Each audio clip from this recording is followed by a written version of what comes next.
तो आपको राजस्थान पुलिस में चयन के बाद आपका एक और एग्जाम में चयन हुआ है। पर जिस दिन मेरी ज्वाइनिंग हुई थी उस रात से पहली रात में लक्ष्य क्लासेज में आकर गया था। लेकिन जैसे 12th करता है तो कोई बच्चे के मन में यही होता है कि या तो उसको फोन मिल जाता है, सुविधा सोशल मीडिया की पूरी सुविधा मिल जाती है।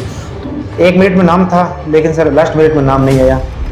लेकिन सर समस्या ये आ रही थी बीच में कि अब एक रीट का नोटिफिकेशन बीच में निकल रहा था कि रीट की भर्ती आएगी, और घर वालों की सबकी इच्छा यही थी कि यार रीट एक अच्छी नौकरी होती है। बाकी नौकरी में तो जैसे मास्टर की नौकरी है तो उसको अच्छी मानते हैं गाँव वाले लोग, या तो मास्टर की अच्छी मानते हैं या गाँव वाले पटवारी को अच्छी मानते हैं। सबसे पहले तो आपको राजस्थान पुलिस में चयन के बाद आपका एक और एग्जाम में चयन हुआ है, और वो है आपका रीट मुख्य भर्ती परीक्षा। अर्थात अब जो है अब आप 3rd ग्रेड एग्जाम के अंदर भी लग चुके हैं। तो ये जो डबल सक्सेस आपको मिली है, इसका एहसास आपको कैसा लग रहा है? सर सबसे पहले तो मैं लक्ष्य परिवार की पूरी टीम को बहुत बहुत धन्यवाद देना चाहता हूँ कि मेरा को जो भी गाइडेंस मिली वो लक्ष्य परिवार से मिली है। और मैं शुरुआत से ही इसी बेस से इसी कोचिंग से जुड़ा हुआ हूँ। शुरुआत में सर पढ़ाने स्टार्ट किए थे साइंस। उस टाइम से मेरे साइंस और मैं थोड़ी कमज़ोर रहती थी, तो मैंने ये देखा कि भाई लक्ष्य क्लासेज में जो क्लासेस चल रही है वो बहुत शानदार लगी मेरे को, और उसके बाद मैं लगातार जुड़ता रहा और आज सक्सेस का पूरा सर लक्ष्य क्लास को लेकर। जो ये डबल सक्सेस आपको मिल रही है, इसका आपको कैसा लग रहा है? मतलब क्या फील आ रहा है आपको कि जो लोग पहले जैसे राजस्थान पुलिस में आप लगे, मुझे याद है कि राजस्थान पुलिस में जैसे आपका चयन हुआ था तो आपको जो है क्लासरूम में बुला करके उन सभी बच्चों के बीच में आपका स्वागत करवाया गया था। तो उस समय आपने बोला था कि बहुत जल्दी रीट का भी रिजल्ट आने वाला है और मेरा फाइनली उसके अंदर भी चयन होगा, और देखते ही देखते आपका चयन भी हो गया। तो ये जो डबल सक्सेस है, इसका एहसास आपको कैसा लग रहा है? बहुत ही बढ़िया लग रहा है। सबसे पहले तो सर आपको याद नहीं रहा, मैं सबसे पहले यहाँ पर जिस दिन मेरी ज्वाइनिंग हुई थी उस रात से पहली रात में लक्ष्य क्लासेज में आकर गया था। अच्छा, मैं आकर गया था, सर से मिला था, आपसे मिला था, और मैंने कहा था कि सर मेरा सिलेक्शन हो गया, मैं आपसे पढ़ा था। तो उस टाइम में ज़्यादा बात नहीं हुई और फिर मैं चला गया। फिर मेरे दूसरे दिन ज्वाइनिंग थी, मैं चला गया, मैं नहीं आया वापस। उसके बाद में फिर मेरे को टाइम मिला जैसे ही, तो मैं वापस आया और बाकी अपने क्लास में मेरा इंट्रोडक्शन करवाया था। अच्छा। मैं ये कहना चाहता हूँ कि जैसे आप जब सबसे पहले आपने जब अपना पुलिस में, तो आप जो ऑलरेडी उदयपुर में आपकी ज्वाइनिंग है। अब जब आपने अभी रिट मेंस का रिजल्ट आया, जब आपने फाइनल सिलेक्शन देखा, तो उस समय जो है आपने सबसे पहले किसे बताया कि भाई मेरा चयन हो चुका है, या परिवार में बताया, किसको बताया? सर सबसे पहले तो हम जगदीश मंदिर उदयपुर गए जी। वहाँ पर जाकर बैठे, भगवान से पूजा प्रार्थना की। मैं और मेरा दोस्त दोनों साथ में गए थे। तो वहाँ पर जाकर हमने पूजा पाठ की कि भगवान आज हमें बचा लेना, कि ताकि एक देखो पुलिस में लगे, पुलिस विभाग बहुत शानदार है, इसमें काम करना बहुत इंटरेस्ट आता है। लेकिन बात ये रही कि थोड़ा सा क्या सिविल में जाना चाहते हैं, तो फिर सर क्या थोड़ा सा टाइम चाहिए इसमें, देखो विभाग में थोड़ा सा टाइम कम मिल पाता है। इसलिए हमें हमारे जो मन में ये है कि हम सिविल में जाए। तो सिविल में जाने के लिए हमारा यही था कि भी 3rd ग्रेड में लग जाए, ताकि तो सिविल में जाए और आगे अच्छी तैयारी कर पाए। और फिर जैसे जगदीश मंदिर में गए, वहाँ पर हमने रिजल्ट हमने क्या किया, सबसे पहले तो फ़ोन को एयरप्लेन मोड में रखा, क्योंकि कॉल आ रहे थे पहले से ही कि आज आपका रिजल्ट आएगा। तो पहले उसका लगा कर चेक किया। फिर मेरा कई देर तक मैंने नहीं लगा, लिस्ट में नाम लगाते आता तो वो येलो आ जाता है कि भाई आपका हुआ, कितनी रैंक है, कौन सी इसमें थी, आपके काम पर हो आप। तो फिर मैं कई देर तक रुका हुआ रहा, और उसके बाद में मैंने लगा दिया नाम, लगाया तो नाम आ गया। 1800 रैंक थी। तो मैंने कहा ठीक है भाई, प्रोविजन की मैं 2 गुना से काफ़ी ऊपर आ गई, क्योंकि 2100 जनरल की पोस्ट है। तो फिर अच्छा लगा, मैंने कहा ठीक है। किसको बताया आपने सबसे पहले? सबसे पहले तो सर पिताजी को बताया, फ़ोन किया सीधा, मैंने कहा हो गया रेट में। क्या रिएक्शन था पिताजी का? क्या यार बहुत धन्यवाद, क्या लगा ही नहीं कि वैसे मान लो ऐसे भी नौकरी मिल सकती है, इतनी भी तैयारी आपने कब की, ऐसे बताइए। मतलब आप मेरे को थोड़ा सा अपनी फैमिली बैकग्राउंड के बारे में बताइए कि आपकी स्कूलिंग कहाँ से हुई थी, आप कहाँ से हो बेसिकली, वो थोड़ा सा बैकग्राउंड बताइए। सर बेसिकली मैं राजस्थान के बीकानेर ज़िले के नोखा का निवासी हूँ। नोखा में मेरा गाँव है बिलनिया सर, जो नोखा तहसील में पड़ता है, बिलनिया सर गाँव है। जब जैसे आपने राजस्थान पुलिस में चयन लिया, उसके बाद आपने भी फाइनली जो है रिट मेंस में भी आपका हो गया, तो इस समय क्या क्या चुनौतियाँ आपको सामने है, कि क्या क्या चुनौतियों का आपको सामना करना पड़ा? क्योंकि बेसिकली जब एक स्टूडेंट तैयारी करता है तो बहुत सारी चुनौतियाँ उसके सामने आती है, तो क्या क्या चुनौतियाँ आपको देखने को मिली? तो सर घटना 2022 की है। उसमें क्या हुआ, 2022 के दिसंबर में मतलब सब लोगों में ऐसे था कि लोग पढ़ रहे थे, सब चीज़ें हो रही थी, लेकिन क्या सर बारी को बाद से कोई गाइडेंस नहीं थी। इसकी वजह से मतलब 1 साल पूरा मेरा वेस्टेज हो गया। उसमें मतलब लगभग ऐसे है कि भी 1 साल 1.5 साल मेरा पूरा वेस्ट हो गया। उसमें मैंने मतलब बीच में 1-2 स्कूलों में मैंने पढ़ाया, ऐसे भी मैंने किस्मत आजमाया। लेकिन सर एट लास्ट चीज़ यही थी कि गवर्नमेंट जॉब लगना है, ये मन में 2022 के दिसंबर में आया।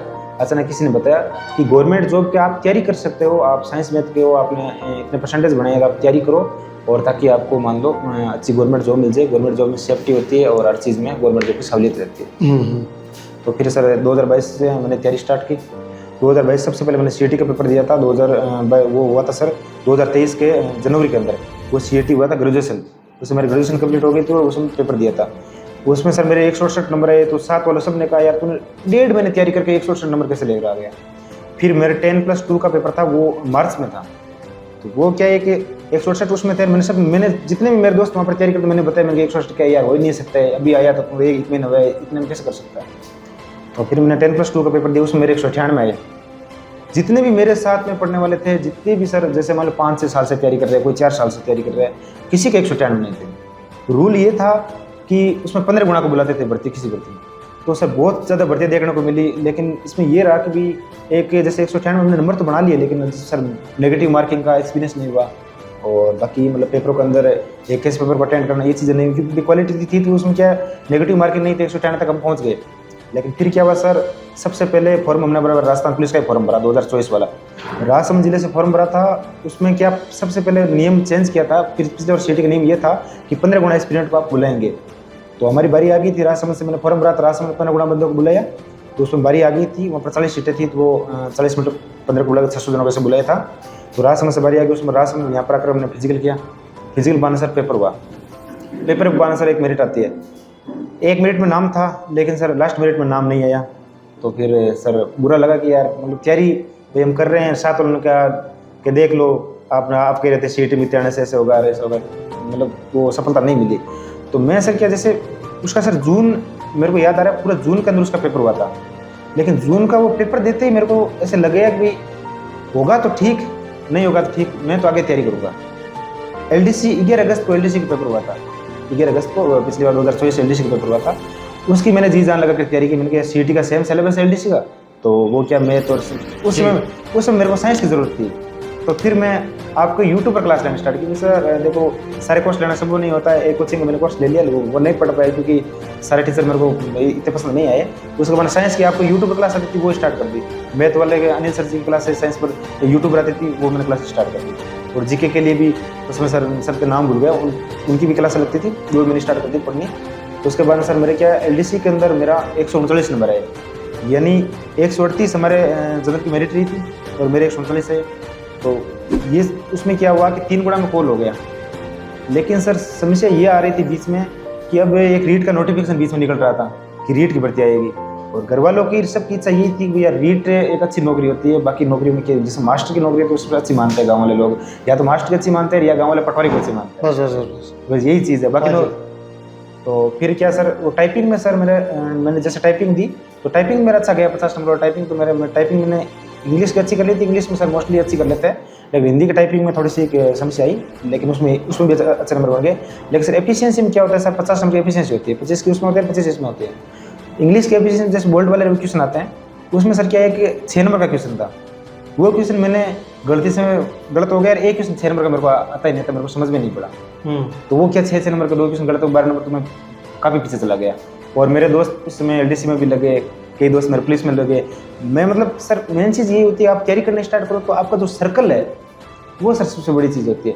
जैसे मैंने जितने भी पेपर दिए हैं, जितने भी सर मैंने तैयारी की है, इसमें मैंने सर्कल को हमेशा मेरे से अच्छा जो बहुत ज़्यादा क्वालिटी वाला होता है उसके पास वो बोले मेरे को साथ नहीं रखे, लेकिन मैं उसको साथ रहना चाहता हूँ, ताकि भाई रोज़ाना अगर उसको कुछ ना कुछ मान लो वो टॉपिक तैयार कर रहा है, उसके बराबर जाकर टॉपिक तैयार करे, उसको कहे तू मेरे को पूछ, मैं तेरे को पूछूंगा, शाम को घर जाए तो आपस में सर पूछते रहे। तो वो चीज़ें क्या सर उसी चीज़ फ़ायदा होता है। और बाद में सर इस बार सीईटी दी और फिर सर पुलिस में भी हो गया, और बैक टू बैक चतुर्थ कर्मचारी उसमें भी हो गया, और जेल पर गया था उसमें भी हो गया। फिर उसके बाद में मतलब आपका 2 एग्जाम में भी बहुत सारे एग्जाम आपके क्वालिफाई हो रखे हैं। हाँ सर, जैसे जेल प्रहरी का भी हो गया, 4th ग्रेड का भी हो गया आपका, अभी रिटमेंट्स का भी हो गया, और उससे पहले राजस्थान पुलिस में तो आप फाइनल ज्वाइनिंग ले चुके थे। तो अभी आप दोनों में से किसको अब उधर ज्वाइन करने का विचार है? सर देखो पहली चीज़ तो ये है कि देखो राजस्थान पुलिस से देखो काम किया तो बहुत इंटरेस्टेड है सर। इसमें क्या होता है कि बाकी से किसी विभाग के अंदर आप जाओगे तो क्या है कि इतना अच्छा सर्कल नहीं बनता है, लेकिन राजस्थान पुलिस में ये होता है कि सर अगर कोई व्यक्ति ये चाहता है कि भाई मेरा अच्छा सर्कल हो, मेरे अच्छे लोगों से संपर्क हो, क्योंकि सर हम क्या जैसे साथ में रहते हैं, जैसे 100 बच्चों की पलटन साथ में रहती है, 30 बच्चों की पलटन साथ में रहती है, पूरे साथ में रहते हैं।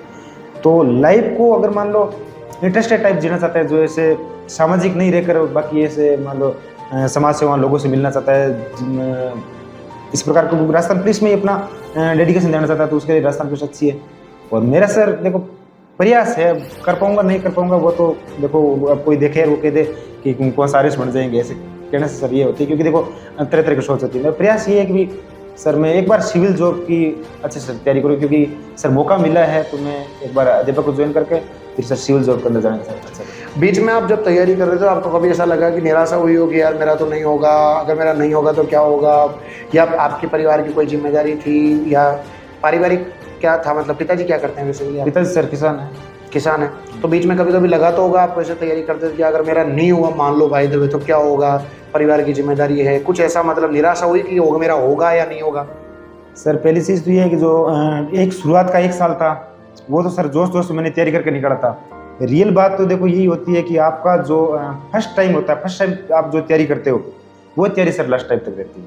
आप पहले 1 साल में कितनी तैयारी की, हाँ हो सकता है आपने पेपर पास नहीं किया, लेकिन आपने जैसे कोई भी सर अब नया बच्चा है वो अगर सीटी की तैयारी कर रहा है तो सीटी में सर जी पूरा सिलेबस है, कोई भी चीज़ उसमें छूट नहीं रही है, वो खुद के नोट्स बना रहा है। हाँ ठीक है वो पेपर पास, कोई पेपर 19-20 उसका रह गया, पेपर पास नहीं हुआ, लेकिन सर उसकी तैयारी तो अच्छी होगी ना, भाई कॉन्सेप्ट क्लियर हुआ ना। जैसे अब आप साइंस पढ़ाते हो, अब साइंस मैंने आपसे पढ़ ली, मैंने 2023 में मैंने आपसे साइंस पढ़ ली थी, तो उससे सर मेरे कॉन्सेप्ट तो क्लियर हुए।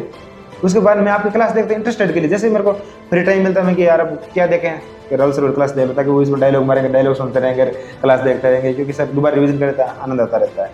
और बाकी सर मोटिवेशन सर साइंस में जैसे एनसीईआरटी बेस्ट पूरी साइंस कराते थे, मतलब मैं कहीं से भी पढ़ लेता था ना, लास्ट में मैं कहता एक बार वीडियो देख लेता हूँ, ये क्या थोड़े फास्ट चलते हैं तो आनंद आता है, थोड़े फास्ट कराते हैं। और बाकी सर कई टीचर ऐसे होते हैं जैसे यूट्यूब पर क्लास लेते हैं तो वो जैसे अनुवांशिक टॉपिक है उसके 15 वीडियो बना दिए, 15 वीडियो कौन देखना चाहता है? कौन देखना चाहता है? आप सर 2 या 3 वीडियो अधिकतम मैं देखता हूँ 2 वीडियो में लगा देते हैं उसको पूरी। हाँ बस पशु परिसर वाले टाइम वो भी बीच में सर पेपर तो सर इसमें क्या तैयारी करते हैं तो पेपर सर सभी देते हैं, ऐसा कोई नहीं है जो पेपर नहीं दे, क्योंकि बेरोजगारी चीज़ ऐसी होती है सर पेपर तो देना पड़ता है, सक्सेस अनसक्सेस सर होती रहती है। पशु परिसर में सर मेरे नंबर 128 थे, लेकिन वो नॉर्मल की वजह से 112 हो गए, तो पशु परिसर नहीं हुआ और मेरिट 127 रही थी।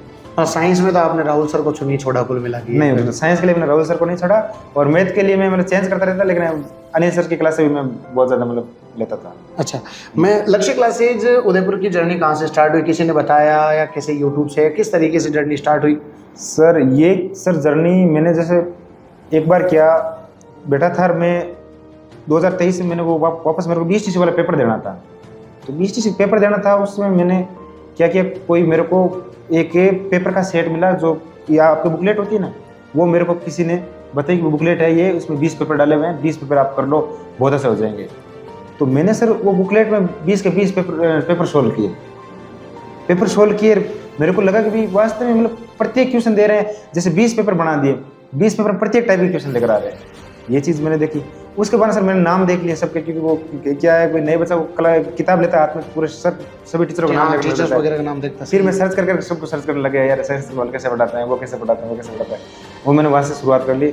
और बाकी सर शुरुआत में आपके यूट्यूब पर मैं वीडियो देखता था, मतलब यूट्यूब पर क्लास ले लेता था। उसके बाद एक बार मैंने कोर्स लिया, रीट वाला कोर्स में सर टेस्ट सीरीज इस प्रकार मैंने ली। और बाकी मतलब आप जो सिलेक्शन में जो स्टडी मटेरियल है, जो टेस्ट सीरीज है, उसका क्या योगदान है, उससे क्या स्पीड और एक्यूरेसी पर प्रभाव पड़ता है? टेस्ट सीरीज का स्टडी मटेरियल हर कैसा पढ़ना चाहिए, या फिर पर्टिकुलर जो स्टडी मटेरियल का इनका टेस्ट सीरीज का क्या योगदान है? मेन चीज़ यही होती है, कोई भी अगर सर ब्रिलियंट बच्चा है तो ब्रिलियंसी दिखाने के लिए सर उसको टेस्ट सीरीज सबसे ज़रूरी चीज़ है उसके लिए, क्योंकि सर टेस्ट सीरीज जैसे कोई देगा तो टेस्ट सीरीज में क्या होती है सर, हम जो भी गलतियाँ करते हैं, जैसे पेपर के अंदर जाकर गलतियाँ, जैसे इस बार भी मेरे से अभी तक भी सर 2-4 गलतियाँ पेपर में हो ही जाती है। और ये वही जैसे अभी अपन ने रिट मेंस की यहाँ पर free of cost test series करवाई थी, बहुत सारे विद्यार्थियों को उसका फायदा मिला। लोग इस चीज़ को समझते नहीं हैं, लोग केवल नोट्स पढ़ते रहते हैं, जबकि नोट्स एक लिमिट तक सही है, बट आपको उसके बाद प्रैक्टिस करनी होती है, मॉडल पेपर लगाने होते हैं, टेस्ट सीरीज लगाने होते हैं, तो ये भी आपने बिल्कुल लगाई। तो 2024 में दोनों पेपरों में पीछे रहा, तो उसके पीछे सबसे बड़ा कारण ये था कि मैं टेस्ट सीरीज नाम की चीज़ नहीं जानता, मैं क्या होती है टेस्ट सीरीज क्या होता है। मैं चुपचाप पढ़ता गया, लास्ट तक सिलेबस तैयार करता गया, पेपर में जाए, आते हुए क्वेश्चन गलत हो जाए। फिर पता चला टेस्ट सीरीज के बिना तो कुछ है ही नहीं। फिर मैं ऐसी कोई टेस्ट सीरीज नहीं छोड़ी जिस टेस्ट पेपर नहीं दिए। पुलिस वाले टाइम 60 पेपर, रीट वाले टाइम 70 पेपर दिए। भले मैं रैंक को नहीं देखता था, मैं सोल्यूशन देखता था, सोल्यूशन को लिखता था कॉपी में, मैं कॉपी डाले हुए रखता था भाई सोल्यूशन क्या है पेपर का। मेरे को मेरे साथी, सारे साथी, जो भी मेरे को साथी मिलता वो मेरे को एक चीज़ कहता था कि भाई टेस्ट सिलेक्शन कौन है। मैं कहते भाई मेरी तैयारी की हुई है, मैं टेस्ट दे रहा हूँ, भाई टेस्ट सर कौन देगा? जो अच्छी तैयारी कर ली है, जिसके पास क्वालिटी है वही तो टेस्ट देगा। ऐसे तो नहीं कि भाई अभी नया बच्चा आया उसने एक टॉपिक तैयार किया वो पूरा टेस्ट दे दे, ऐसा तो नहीं। 2024 में मेरी सर पूरी तैयारी थी और 2025 में पूरे साल टेस्ट थे मेरे। मैं ओनली फॉर टेस्ट में जीता रहा। टेस्ट बिल्कुल, देखो वो पूरा रिवीजन करवा देता है। बिल्कुल। जैसे कोई फ्रेशर बच्चा है मान लो, जैसे बहुत सारे बच्चे, तो उनका डेली रूटीन क्या रहना चाहिए? आप कितने घंटे पढ़ा करते थे बेसिकली? सर मेन चीज़ देखो आज सोशल मीडिया के युग में सर क्या होता है, जैसे कोई भी एक बच्चा कोई कोचिंग ज्वाइन कर लेता है, उसके बाद में क्या होता है सर, क्योंकि आज समाज देखो इसमें तरह तरह के लोग हैं। जो लोग हमें ज्ञान देते हैं, जो जिसने कभी पेपर नहीं दिया, जिसने कभी उसका पेपर क्लियर भी नहीं हुआ, वो हमें ज्ञान देते हैं। तो जैसे मैंने लक्ष्य क्लासेस ज्वाइन कर ली, तो मेरे को फला आदमी आएगा वो कहेगा यार लक्ष्य क्लास में वो टीचर खराब है। एक टीचर खराब होने की वजह से मेरे को वो कहेगा यार दूसरी कोचिंग ज्वाइन कर ले, दूसरी कोचिंग ज्वाइन कर ले, वो मेरे को ऐसे कहते रहेगा। लेकिन मैंने भरोसा कर लिया कि भाई मेरे को लक्ष्य क्लासेस से पढ़ना है, तो फिर मैं अगर लगातार मैं अगर तैयारी करता गया, तो अब सर देखो जो साइंस वाला सर हो, कोई भी सर हो, वो तो यही चाहते हैं पूरे से पूरे क्वेश्चन मेरे टॉपिक्स आए। अब हम ये नहीं सोचते हैं कि भाई वो कितना संघर्ष करते हैं। मैं कई बार इनके क्लास देखता हूँ, फिर मेरे को पता चलता है मैं एनसीईआरटी भी पास में रखता हूँ, आरबीसी पास में रखता हूँ, तो फिर मैं क्लास देखता हूँ, फिर पता चलता है यार पूरी एनसीईआरटी लेकर आ रहे हैं, पूरी एनसीईआरटी आरबीसी पूरे एकदम मिक्स करके लेकर आ रहे हैं एकदम। जैसे मैं अनुवांशिक के जितने भी टॉपिक साइंस में है वो मैं देखता हूँ, उसमें मेरे को ये लगता है कि सर जो भी टॉपिक पढ़ते हैं तो उससे पहले कितनी मेहनत करके खुद अगर टॉपिक कराते हैं। उनका टारगेट यही है कि 50 क्वेश्चन कोई भी आ रहे हैं किसी पेपर में, तो 50 में 50 मेरे आए सर। टारगेट तो सर यही रहता है। वो संघर्ष कितना कर रहे हैं वो नहीं देख रहे हैं लोग। क्या एक दूसरे कहने पर एक कोचिंग में सर पढ़ना हमने स्टार्ट किया, उसके बाद में कोई साथी आएगा वो कहेगा मेरे पास बहुत तगड़े नोट्स हैं, वो नोट्स तैयार कर। तो वो अभी नया बच्चा है, उसको तो पता नहीं है कि भाई कौन सा पढ़ना है कौन सा छोड़ना है। अब नए बच्चा 2024 मेरे भी ऐसे डिस्कशन होता था, तरह तरह के ज्ञानी होते हैं। जैसे अब लाइब्रेरी में क्या होता है, कहीं किसी भी सर लाइब्रेरी में चले जाओ, 1 या 2 ज्ञानी होते हैं महात्मा, वो सर वो जिंदगी में कभी उनका सिलेक्शन नहीं हुआ है। सिलेक्शन वो नहीं हो, लेकिन उनको भाई लाइब्रेरी के बारे में भी पूरा एक्सपीरियंस है, भाई लाइब्रेरी में क्या चल रहा है क्या नहीं चल रहा है वो भी पूरा एक्सपीरियंस है। और कौन सा टीचर सही पढ़ाता है, कौन सी कोचिंग सही पढ़ाती है, कौन सी कोचिंग सही नहीं पढ़ाती है, वो भी उनका पूरा एक्सपीरियंस है। उनको हम कुछ भी कहेंगे वो आलोचना उनके पास है, वो सीधा कहेंगे नहीं वो कोई मतलब नहीं, उस कोचिंग से मत पढ़ो। अभी जो बच्चे तैयारी करना चाह रहे हैं, जैसे अभी सीईटी का आ रहा है, अभी अपना जो है 24 तारीख को आप देख रहे हैं कि नया बैच भी स्टार्ट होने वाला प्रातः 10 बजे। तो जैसे जो बच्चे तैयारी कर रहे हैं भविष्य में, उन बच्चों को क्या कहना चाहोगे आप? क्योंकि आपने 1 नहीं 2 नहीं 3 नहीं 4 नहीं 4 5 एग्जाम क्वालिफाई किए हैं और अभी वर्तमान के अंदर सरकारी सेवा में कार्यरत है राजस्थान पुलिस में, और बहुत जल्दी ही अध्यापक भर्ती के अंदर जो है वो इनका फाइनल चयन हो चुका है और अब जो है इनकी ज्वाइनिंग आना बाकी है। और उसके बाद भी ये रुकेंगे नहीं, ये प्रशासनिक सेवा आरएस की जो है वो तैयारी जारी रखेंगे। तो आगामी समय के अंदर जो बच्चे भटक जाते हैं, लगातार इधर उधर पूरे दिन यूट्यूब चैनल पर भटकते रहते हैं, तैयारी नहीं करते हैं और केवल यूट्यूब चैनलों पर भटकते रहते हैं, ऐसे बच्चों को आप क्या कहना चाहेंगे, किस तरीके से वो तैयारी करेंगे? देखो सर, सबसे पहले तो ये चीज़ होती है कि भाई आपको ये देखना है कि भाई मैं किस परिवेश से आ रहा हूँ, मैं क्यों आ रहा हूँ। अब देखो सर 10% बच्चे ऐसे होते हैं जिनका काम ही बच्चों को बिगाड़ना है, तो उनके पास घर वालों के पास पैसे हैं, वो इनको कोचिंग इसलिए भेज रहे हैं ताकि वो लोगों को बताते रहे हमारा बच्चा पढ़ रहा है, तो इसलिए उनको कोचिंग भेज रहे हैं। वो 10% क्या करेंगे, तरह तरह की बाइक लेकर आएंगे, तरह तरह की गाड़ियाँ लेकर आएंगे। अब बच्चा कोचिंग में आ रहा है, गाड़ी लेकर आ रहा है, सर गाड़ी क्या काम हो सकता है वो बाइक से आ जाए और व्हीकल से आ जाए, लेकिन बच्चे गाड़ी लेकर आ रहे हैं। तो इस समाज की इस चकाचौंध में क्या होता है सर, जैसे एक क्या आज के मतलब युवा की यही है कि भाई आज हम अच्छी रीलें बनाएं, अच्छी जगह पोस्ट करते रहे, तो उससे सर एक नया बच्चा है वो अगर एक पुराना जो भी उसको साथी मिला है, वो अगर उसको डिस्ट्रैक्शन वाला साथी मिल गया, तो नया बच्चा कोचिंग आ रहा है और उसके साथ में टाइम निकालना स्टार्ट कर दिया, तो वो सर शुरुआत में ही अपने टाइम को, जैसे कितने ब्रिलियंट बच्चा हो, अगर अपने टाइम को अगर उसने ध्यान नहीं दिया तो उसका सर समय मतलब वापस लाना बहुत टफ। कुल मिला के आपको सबसे पहले जो अपना सर्किल है उसको बेस्ट बनाओ, सबसे पहली बात सर्कल। और ये जो यूट्यूब पे भटकते रहते हैं, इनके लिए भाई एक इंस्टीट्यूट पे विश्वास करके लगातार उससे पढ़ना चाहिए या फिर भटकते रहें यूट्यूब? सर पहली चीज़ तो यही होती है कि सर अगर एक इंस्टीट्यूट भरोसा कर ले और पढ़ ले, उसका सिलेक्शन नहीं हो, ऐसा सर कोई उदाहरण नहीं मिलेगा आपको। राजस्थान में आप किसी बच्चे को पढ़ लो, पूछ लो, हम खुद इस चीज़ के भुगत भोगी हैं कि हमने शुरुआत 2024 में तरह तरह के स्टूडेंट से पढ़े थे, लेकिन लास्ट में परिणाम आया तब हमारे आंखें नम हो गई कि यार मतलब क्या कारण रहा। फिर हमें पता चला कि अगर आप एक नोट्स नहीं ला रहे हो, एक यूनिटी नहीं ला रहे हो, एक चीज़ में एकता नहीं ला रहे हो, तो उस चीज़ का घाटा है, हम रिवीजन नहीं कर पाएंगे। तो भाई अलग अलग जगह गड्ढा खोदने से कभी कुआं नहीं बनता। कुआं तभी बनता है जब एक ही जगह आप गड्ढा खोदते हैं, एक जगह विश्वास करो, मन लगा कि उसी पे तैयारी करो। इनको ये बात देखो, आज आपको ये जो वीडियो के माध्यम से ये यही बताया जा रहा है कि लोग ये गलतियां करते हैं, आप भी फ्रेशर हैं, हो सकता है आप भी ये गलतियां कर रहे हो, भटकना छोड़ दें, एक जगह विश्वास करें और वहीं से, मैं नहीं कहता आप लक्ष्य क्लास का जुड़ो, मैं कह रहा हूं दुनिया में किसी के साथ भी जुड़ो, आपको बस लगातार एक ही इंस्टीट्यूट पे विश्वास करना है, लेकिन इंस्टीट्यूट कम से कम ऐसा हो जो विद्यार्थी हित में कार्य करे। आप देख रहे हैं कि इन्होंने केवल लक्ष्य क्लासेस पर बिलीव किया और इतने सारे एग्जाम फोड़ डाले। मैं ये नहीं कह रहा कि सारा योगदान लक्ष्य क्लासेस का है, इनकी बहुत मेहनत है, लेकिन सही समय पर सही मार्गदर्शन बहुत जरूरी है। इनको 2024 में सही मार्गदर्शन नहीं मिला, इसलिए इनको असफलता मिली, और जब इनको सही मार्गदर्शन मिला तो आप देख रहे हैं आज असफलता के लिए कोई भी रास्ता नहीं है, सब जगह ये सफलता प्राप्त कर रहे हैं। और आगे भविष्य में मैं भी कामना करता हूँ कि आप भी आरएस में जल्दी लग करके, मैं आपसे मतलब सर जुड़ा हुआ रहूँगा, और बाकी आप मतलब जो गाइडेंस देते रहना भाई, अब क्या चीज़ पढ़नी है, क्या चीज़ छोड़नी है सर। अब अगली प्रशासनिक सेवा के बाद वापस इनका इंटरव्यू आएगा, तो अगर आपको भैया का इंटरव्यू, क्योंकि आप ही के जैसे किसान वर्ग से ये इन्होंने एक अपना संघर्ष चालू किया और छोटी छोटी बातें इन्होंने बताई कि लाइफ में दोस्तों का क्या रोल है, इन्होंने बताया कि लाइफ में टाइम टेबल का क्या रोल है, इन्होंने बताया कि लाइफ में चाहे कम पढ़ो लेकिन अच्छा पढ़ो, अपने टाइम मैनेजमेंट को कैसे सुधारा, टेस्ट सीरीज का क्या योगदान है, इंस्टीट्यूट का कोचिंग का क्या योगदान है, ऑनलाइन ऑफलाइन में क्या अंतर है। और कोई ऐसा नहीं कि बहुत पैसे वाले हों पीछे से बैकग्राउंड, नहीं, बैकग्राउंड बहुत सिंपल था, लेकिन वहां से इन्होंने ये सफर चालू किया और आज जो है ये यहाँ पर बैठे हैं इंटरव्यू देने के लिए। मैं चाहता हूं कि अगला स्थान आपका हो यहाँ पर, तो आप सभी विद्यार्थी मेहनत करना, और अगर आपको ये पूरा पसंद आया है एक पूरा इंटरव्यू भैया का, तो आप सभी विद्यार्थी जो हैं, क्या नाम है आपका? श्रवण कुमार जी को जो है इनका एक बार नाम कमेंट बॉक्स में जरूर बताइए। अगर आप चाहते हैं कि ऐसे वीडियोज मोटिवेशन जो होते हैं जिससे कि आपका मनोबल बढ़े, तो ऐसे वीडियोज अगर आप चाहते हैं कमेंट बॉक्स में बताइएगा। बहुत बढ़िया लगा भैया से मिलकर के, गॉड ब्लेस यू, खूब तरक्की करें।